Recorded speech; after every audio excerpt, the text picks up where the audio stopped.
প্রিয় বন্ধুরা, আজকের ভিডিওতে আমি আলোচনা করব ইউপিএসকে নিয়ে। দেখে নেব এই ইউপিএস আমাদের কম্পিউটারের জন্য কি কাজে লাগে। সাথে এটাও দেখে নেব ইউপিএসের সবথেকে বেশি প্রবলেম কোনটা হয়, আর আমাদের যদি ইনভার্টার থাকে তাহলে কি ইউপিএসের প্রয়োজন আছে। এই সব প্রশ্নের উত্তর আজকের এই ভিডিওতে আমি আপনাদেরকে দেব। তো চলুন শুরু করা যাক ভিডিওটিকে। আপনাদের সবাইকে স্বাগত জানাই আমার চ্যানেল অ্যান্টিকম টেকতে।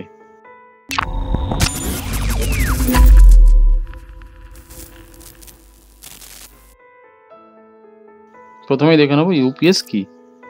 ইউপিএস এর পুরো নাম হলো আনইন্টারাপ্টেবল পাওয়ার সাপ্লাই। বাংলায় এটাকে বলা হয় নিরবিচ্ছিন্ন বিদ্যুৎ সরবরাহ। আমাদের কম্পিউটারের জন্য এই ইউপিএস এর কাজ হলো বিদ্যুৎ সরবরাহ বন্ধ হয়ে গেলেও কিছুক্ষণের জন্য আমাদের কম্পিউটারকে নিরবিচ্ছিন্নভাবে বিদ্যুৎ সরবরাহ করা, যাতে আমরা আমাদের কম্পিউটারে চলতে থাকা কাজগুলোকে সেভ করতে পারি।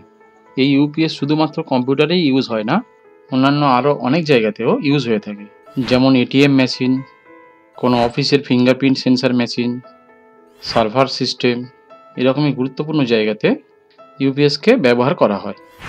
এবার দেখে নেব এই ইউপিএস কাজ কিভাবে করে। এই ইউপিএসের মধ্যে থাকা ব্যাটারি ইউপিএসটাকে বন্ধ হতে দেয় না। প্রধান বিদ্যুৎ যখন বন্ধ হয়ে যায় তখন এই ইউপিএসের মধ্যে থাকা ব্যাটারি বিদ্যুৎ সরবরাহ করে। সেটা কিভাবে আমরা দেখে নিই। প্রধান বিদ্যুৎ যখন অফ হয়ে যায় তখন ব্যাটারি থেকে ডিসি ভোল্টেজ চলে যায় ইউপিএসের সার্কিটে। সেই সার্কিট ডিসিটাকে এসিতে কনভার্ট করে, তারপর সেটাকে আউটপুটের মাধ্যমে যেমন নর্মাল ভোল্টেজ চলছিল সেই ভোল্টেজটা পাস করে, যাতে কম্পিউটার বুঝতে পারে না যে বিদ্যুৎ সরবরাহ বন্ধ হয়ে গেছে। এবার দেখে নেব যেখানে ইনভার্টার রয়েছে সেখানে কি ইউপিএস ব্যবহার করার প্রয়োজন আছে। এই বিষয়ে জানতে গেলে প্রথমেই জানতে হবে ইউপিএস কীভাবে কাজ করে আর ইনভার্টার কিভাবে কাজ করে। প্রথমে ইউপিএসের কার্যকারিতাটা আমরা জেনে নিই। ইউপিএস সর্বদাই তার আউটপুটে বিদ্যুৎ সরবরাহ করে থাকে ব্যাটারির মাধ্যমে, প্রধান বিদ্যুৎ সরবরাহ থাকুক বা না থাকুক। এর ফলে হয় কি, যখন প্রধান বিদ্যুৎ সরবরাহ বন্ধ হয়ে যায় তখন ব্যাটারি থেকে বিদ্যুৎ সরবরাহ শুরু হয়। তো প্রধান বিদ্যুৎ সরবরাহ বন্ধ হয়ে যাওয়া আর ব্যাটারি থেকে বিদ্যুৎ সরবরাহ শুরু হওয়া, এর মাঝখানের যে সময়টা সেটা ইউপিএসের ক্ষেত্রে এতটাই কম যেটাতে সময় লাগে না বললেই চলে।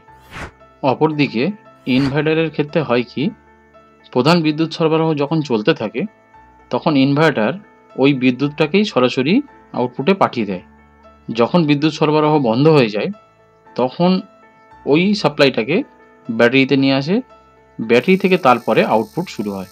এর জন্য হয় কি, প্রধান বিদ্যুৎ সরবরাহ বন্ধ হয়ে যাওয়া এবং সেটাকে ব্যাটারিতে এনে ব্যাটারি থেকে সাপ্লাই দেওয়ার মধ্যে কিছুটা সময় লেগে যায়। এটা কম্পিউটারের ক্ষেত্রে হবে কি, কম্পিউটারটা এই চেঞ্জের সময় বন্ধ হয়ে যাবে। সেটা হয়তো বা আমরা বুঝতেই পারবো না, কিন্তু কম্পিউটার ঠিক বুঝে যাবে। এর জন্য অবশ্যই প্রয়োজন ইউপিএস। তবে বর্তমানে অনেক বেশি দামি ইনভার্টার এসে গেছে যেগুলো নাকি খুব কম মাইক্রোসেকেন্ডের মধ্যেই অন হয়ে যায়।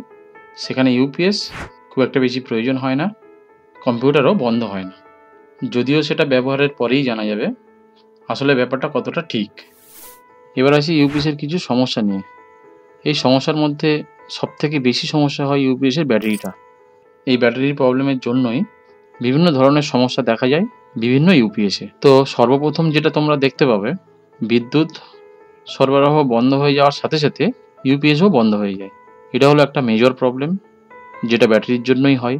তারপরেও তোমরা দেখতে পাবে বেশিক্ষণ ব্যাকআপ দেবে না, খুব তাড়াতাড়ি ব্যাকআপ বন্ধ হয়ে যাবে, হয়তোবা 1 মিনিট 2 মিনিট 3 মিনিটের মধ্যে ইউপিএস বন্ধ হয়ে যাবে।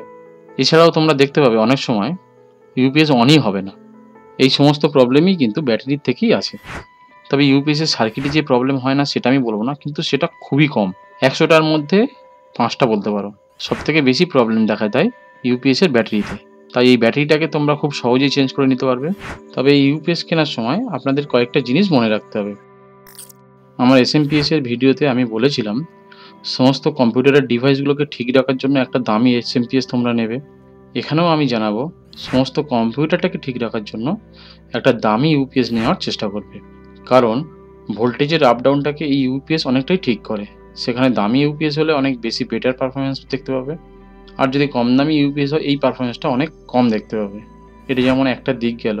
অপর আরও একটা দিক হলো এই ইউপিএসের মধ্যে যে ব্যাটারিটা দেওয়া থাকে সেটা সাধারণত 12 ভোল্ট 7 অ্যাম্পিয়ারের হয় বা 7.5 অ্যাম্পিয়ারের হয়। তো অনেক ইউপিএসে দেখা গেছে এই ব্যাটারির সাইজটা ছোট হয়ে থাকে। তো তোমরা যদি ছোট ইউপিএস বা কম দামি ইউপিএস নাও, সেক্ষেত্রে অবশ্যই ভিতরের ব্যাটারিটা ছোট হবে, যেটা তোমরা পরবর্তীতে চেঞ্জ করার সময় আর কোথাও খুঁজেই পাবে না। বিশেষত আমাদের কলকাতাতে এই প্রবলেমটা আমি খুবই ফেস করেছি, যার জন্য কী হয়, পরবর্তীতে আবার একটা ইউপিএস নতুন করে নিতে হয়। কিন্তু যদি তোমরা একটু বড় বা দামি ইউপিএস নাও, সেক্ষেত্রে তোমাদের কী হয়, ব্যাটারিটা খুব সহজেই তোমরা চেঞ্জ করে নিতে পারো এবং পেয়েও যাবে। এটাকে হাতে কলমে প্র্যাকটিক্যালি এই একটা ব্যাটারি চেঞ্জের ভিডিও দেখে নেব, আর তার প্রবলেমটাও দেখে নেব আমার পরের ভিডিওতে। তো আজ এই পর্যন্ত থাক বন্ধুরা, দেখা হচ্ছে আমার পরের ভিডিওতে। সবাই ভালো থাকুন, সুস্থ থাকুন।